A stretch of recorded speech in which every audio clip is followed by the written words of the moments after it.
बच्चों, आज है आपका मनपसंद शनिवार और आपको इंतजार है बच्चों की कहानियाँ का। पिछले शनिवार को ओशिंदी आपके लिए लाई थी कहानी नमक का मूल्य। इस बार प्रस्तुत है बच्चों की कहानियाँ की कहानी नमक का मूल्य का दूसरा और अंतिम भाग। तो कहानी शुरू करते हैं। बिंदु ने जब ये देखा तो वह भी अपने पति के साथ जंगल में लकड़ियां काटने चली गई। उस दिन उन दोनों की लकड़ियां मिलाकर ज्यादा लकड़ियां हुई और उन्हें बेचने पर फायदा भी ज्यादा हुआ। उस दिन की आमदनी रोज से दुगनी हुई। अगले दिन सुबह जंगल जाने से पहले दोनों ने मिलकर अपनी झोपड़ी के आसपास की जमीन को खोदकर खेती के लिए तैयार किया। उस दिन शाम को जब वे अपनी लकड़ियां शहर में बेचने गए, दोनों की मिलाकर ज्यादा लकड़ियां होने के कारण उन्हें ज्यादा रुपए मिले और अब ज्यादा पैसे होने से उन्होंने रोज की जरूरत के सामान के अलावा थोड़े पैसों से खेती करने के लिए बीज खरीदे। घर आकर उन्होंने उन बीजों को अपनी झोपड़ी के चारों ओर बो दिया। अब वे रोज जंगल में साथ में जाकर ज्यादा लकड़ियां काटते और ज्यादा पैसे कमाते।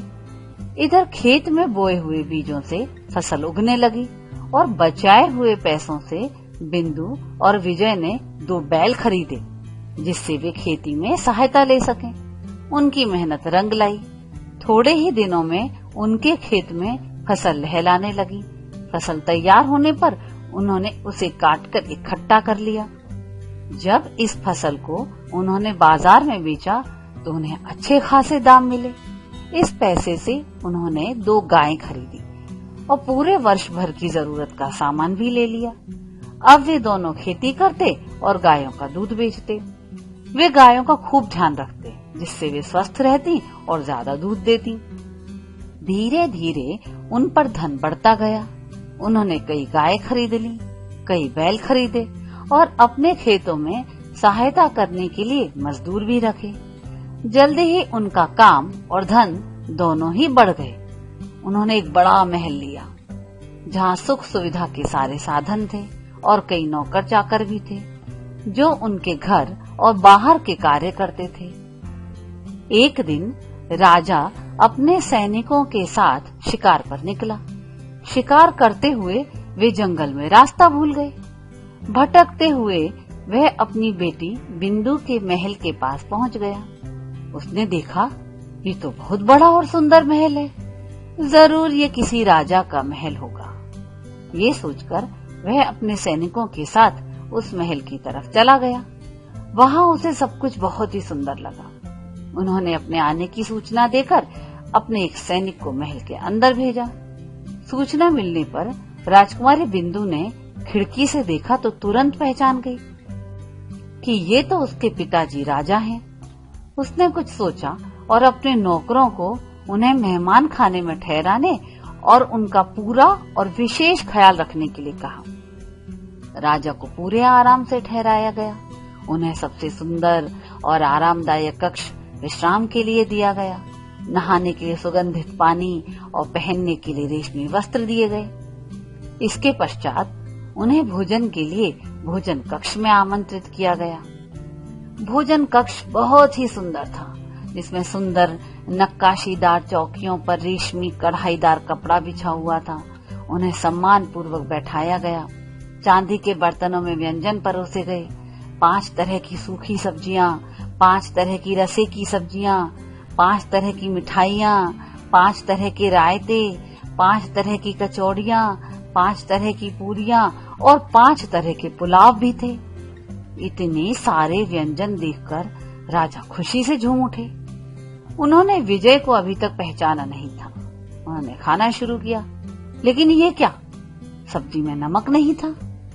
उन्होंने सोचा शायद भोजन बनाने वाला इस सब्जी में नमक डालना भूल गया होगा। ये सोचकर उन्होंने दूसरी सब्जी चखी, पर इसमें भी नमक नहीं था। कुछ सोचते हुए उन्होंने सारी सब्जियों, रायतों को चखा, लेकिन नमक किसी में भी नहीं था।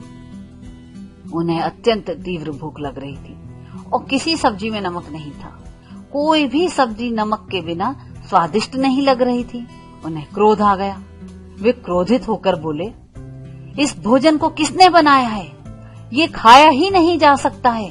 फीका, स्वादहीन भोजन, ये हमारा अपमान है। तभी एक ओर खड़ी, चेहरे को घूंघट से ढके हुए एक स्त्री उनके सामने आ गई। उसने हाथ जोड़कर राजा को प्रणाम किया और बोली, क्षमा करें महाराज, यहाँ सब कुछ है, सिर्फ नमक ही नहीं है। यहाँ हीरे हैं, मोती हैं, जवाहरात हैं। क्या ये सब काफी हैं ये बताने के लिए कि हम आपसे कितना प्रेम करते हैं? ये सुनते ही राजा चौंक गए। बोले, तुम कौन हो? स्त्री ने घूंघट हटा दिया। राजा देखकर चौंक गए कि ये तो उनकी पुत्री बिंदु है। अब राजा को समझ आया कि नमक का क्या महत्व होता है। ये हीरे मोती से भी ज्यादा मूल्यवान और जीवन के स्वाद के लिए आवश्यक है।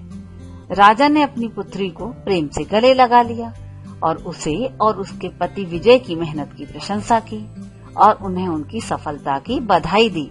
राजकुमारी भी अपने पिता से पुनः प्रेम पाकर प्रसन्न थी और राजा को नमक का मूल्य समझ आ गया था। तो बच्चों, ये थी बच्चों की कहानियां श्रृंखला की कहानी नमक का मूल्य का अंतिम भाग। अगले शनिवार को बच्चों की कहानियां में हम फिर मिलेंगे नमक का मूल्य जैसी ही एक और मजेदार कहानी के साथ। तब तक के लिए स्वीट ड्रीम।